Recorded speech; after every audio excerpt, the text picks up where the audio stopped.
Revive পাবেন মানিক। Flicker একাই 4টা কিল দলের জন্য কন্ট্রিবিউট করে ফেলেছেন সবুরে নাওয়া ফোনে, এবং সেই কাজটাই কিন্তু করে যাচ্ছেন এই মুহূর্তে। ড্যামেজ জন্য স্টার্ট করবেন, ওয়ালের খরচ হয়ে যাচ্ছে অনেক বেশি, তবে দূর থেকে মুশফিকের স্নাইপার শটগুলো কিন্তু কাটার মতো বিটবে। রিভাইভ করার চান্স কিন্তু পেয়েছেন এই মুহূর্তে টপ 1, এন্ড সেই সাথে কিন্তু ক্লোজ এন্টার করবেন মেকো। ড্যামেজ স্টার্ট করবেন মেকো, টপ 1 এর মধ্যে নক দেওয়া হয়েছে, রাতকে নক দেওয়া হয়েছে।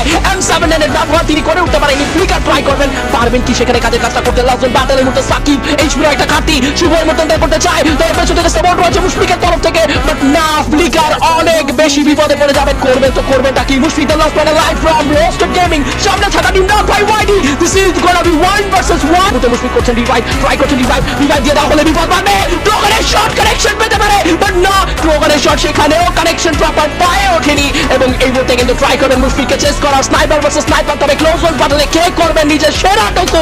এক্স্যাক্টলি দিস ইজ ফ্লিকার, বাংলাদেশের গর্ব। আরো একবার বাংলাদেশ টপ 1 রক ভাইদের জন্য করলেন অসাধারণ এক বুইয়া। এটা ছিল ফ্লিকারের কাছ থেকে একটা শুধুমাত্র একটা স্টেটমেন্ট।